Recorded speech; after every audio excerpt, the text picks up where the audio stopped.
Hey, BassGeek here, and these may be the most important thing you can put in your tackle box.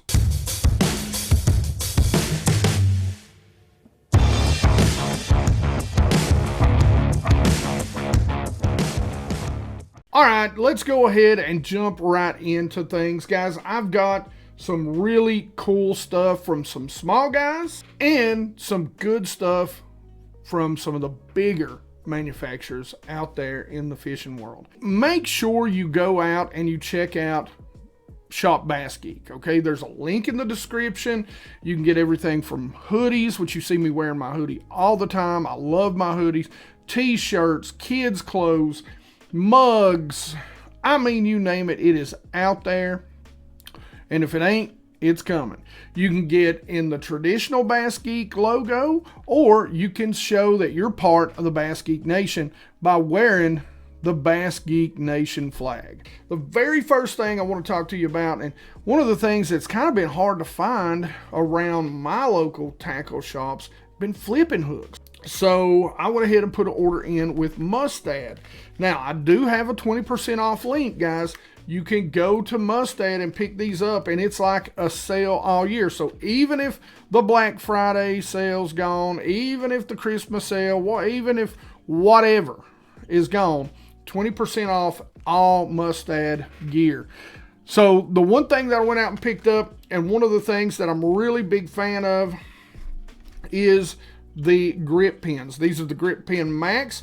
Of course, I picked up 2 or 3 packs in the 5/0. As far as a bait keeper on a flipping hook, there is none better. It doesn't tear your baits up as bad. I am a big fan. But of course, I picked up some of the 4/0, picked up 4 packs of those. Go on down to the 3/0, picked up 3 packs of those in the grip pin Max, the Mustad Ultra Point, and 2/0. Something that I might ought to talk about is flipping some small finessey baits. Something that I do a lot, but I don't actually talk about a lot. So yes, a 2/0 does come in handy. You know, guys, if you've never tried Mustad hooks with 20% off, you got a good enough reason to go out there and buy you a few packs. One of my favorite baits, the ledge head, swim bait head, uses Mustad hooks exclusively. So go out there and give them a try. 20% off, man. What do you got to lose, right? So now let's jump into, again, one of the bigger companies, and that is 13 Fishing. So they sent me a couple of reels for me to try out and see what I thought. When they asked me what kind of reels I'd want, I said, send me a low end, you know, that you feel is one of your best, and send me your best high end. Guys, I am one of those guys, I don't use high-end rods and reels a lot. I'm a bang for the buck guy. My opinion is that $200 combo or that $100 a piece rod and reel is kind of where it's at. Trying this out, it's going to be really interesting because this retails, this is the Origin F1, and it retails for about $69, so $70 roughly. And I'm really interested in trying this out because I really do think that this is a portion of the market that gets ignored by the big boys and companies. Like, I've used a lot of Piscifun reels, and I'll just be honest with you, $40 casting reels that I've been very, very impressed with and put in the hands of other guys, and they're like, whoa. Now, I don't believe, I haven't been able to find anywhere for sure, but I don't believe this is an aluminum frame. It is very heavy. As a matter of fact, just to give you a quick rundown of the specs, it's 7.9 ounces, so almost, 8 ounces. 6-to-1 ball bearings. It'll hold 110 yards of 12-pound test. 20-pound drag, though. That's pretty incredible. It's an 8-1-to-1.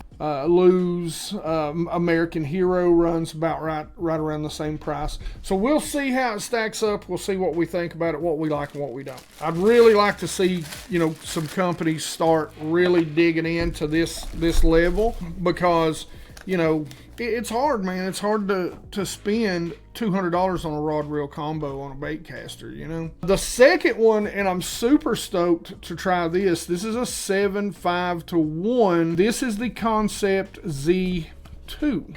Really stoked to try this one. I've got one of the original Concept Zs. I put it on my flipping stick. Got a neat little thing here. It's kind of like rubberish, protect the reel. It's called a skull cap.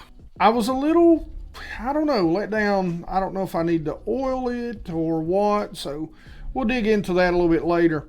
The one thing I can tell you right off the bat with this, it's tight. Not tight as in like spinning it tight, but like there's no play in it.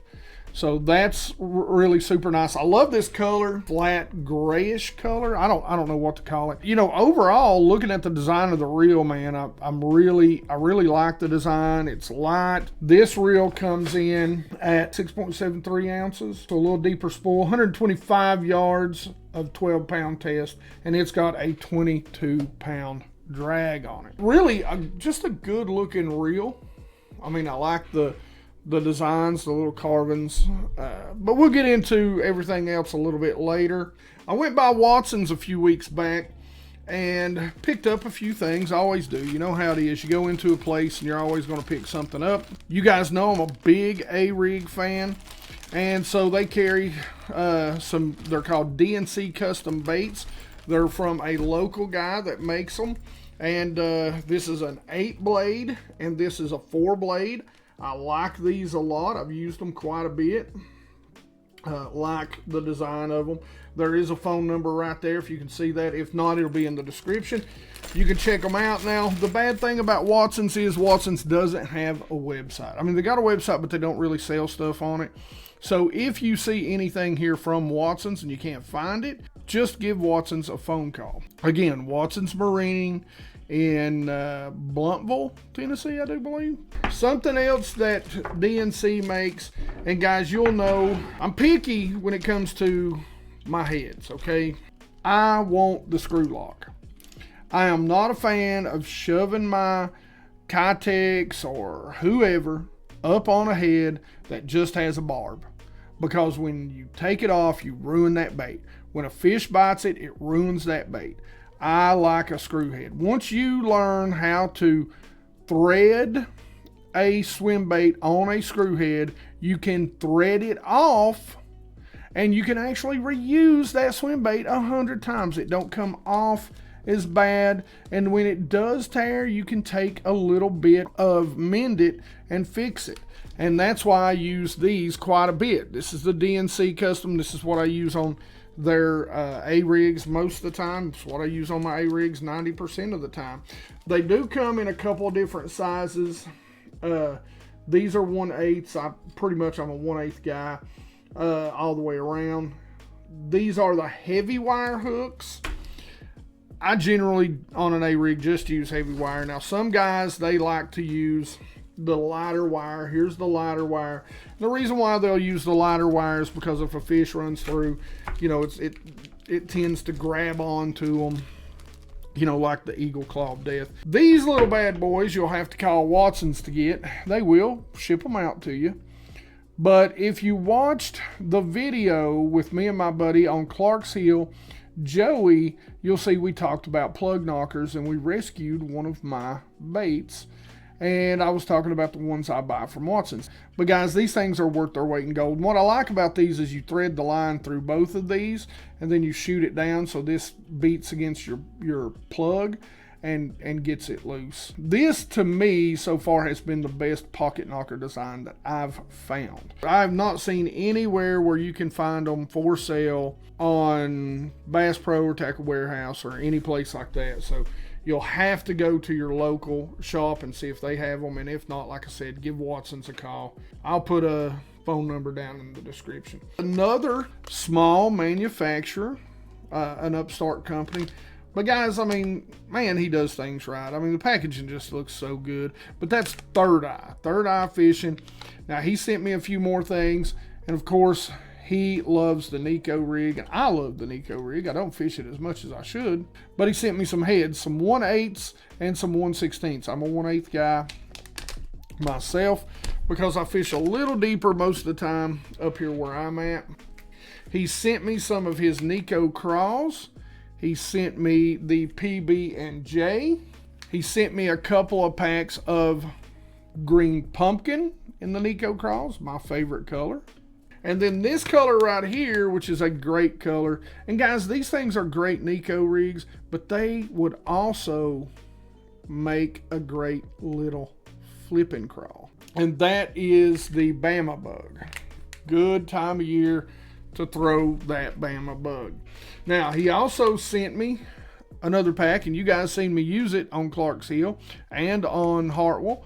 This is the Dojo worm. And he sent me that in peanut butter and jelly. And that is a killer looking little worm right there. All right, guys, last but not least, and I'm telling you, I almost do not want to show you guys this. So when I was down there with Joey on South Carolina, he pulled out a buzzbait. And you guys know I love a buzzbait. I'm not a fan of a buzzbait with a clacker on. He pulled out a buzzbait that just had a different sound altogether to it. And here's that sound now.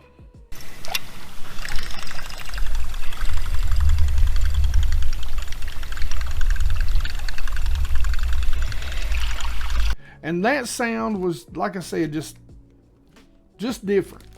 So I had to ask him what it was, and you know, he couldn't remember what it was. He was calling it the Bizarro. The sound it makes is pretty bizarre, I'll give him that. But it's the, and I'm going to butcher this, the Brazalo. They are from Sherwood, Arizona. But they come in two different sizes. So 3/8 and a quarter. And so I picked up both. They come in a bunch of different blade and color, you know, selections. I picked up a little bit of each one of those. And what I like about this, and I don't know if you guys will be able to see this, but there is a bead. And that's what the blade hits against. Now, one of the reasons why I don't like a clacker is because they're loud. I fish clear water. I like, you know, a bait that's going to be a little subtle. The other reason I don't care much for a clacker is because a clacker tends to impede the bait. So it's harder to get up, it's harder to keep up. You have to reel it a little bit faster. And that's another reason why I like a lighter buzz bait in clear water, or that sort of, you know, finessier, sort of sneak up on you type of buzz bait. Because that clacker will impede the turning of the blade. Well, that's not quite the case on this. That bead will actually turn. And it actually slides freely up and down the neck. So you get less blade impedance on it. So that's pretty neat. Now, these also don't come with skirts, which generally I don't fish skirts on mine. And the soft plastic is another bait that they make, but it's got a flat bottom on it, which helps get this bait up better too. The other thing I was really impressed with is how it drops down. So the bait itself drops down a little bit deeper in the water, and that way fish don't miss that bait near as much. The hookup ratio does seem to be higher with it. Now, all that being said, here's the ones that I ordered, and I can't wait until the time comes to try them. I've never used a white-bladed buzzbait. How's that for weird? I've never used a white-bladed buzzbait. But anyway, here's a white blade, and they do come, like I said, in a 3/8. I'm pretty sure that's the 3/8. That is the quarter. I got them, of course, in the silver. Got them in the white. So there is your quarter and your 3/8. You can see the blade's a little bit bigger on the 3/8. Got them in full on black. That is the 3/8. And here's your quarter in black. Black blade, black bait. And of course I couldn't do without getting my gold blade. So that is the quarter. And that is your 3/8. Guys, as always, questions and comments in the comment section below. Hey, tell me a certain company and what bait it is that is a local manufacturer. Maybe they do paint, you know, painted baits. You know, just tell me about a company and what bait it is they make that you just couldn't live without. Hey, it'll help that company out too. And who knows? We all might jump over there and check them out and buy a few ourselves. All right, as always, like it if you like it. Don't forget to subscribe. Make sure you guys ring the bell so you get notifications. Guys, I appreciate the heck out of you all watching. And as always, you guys rock.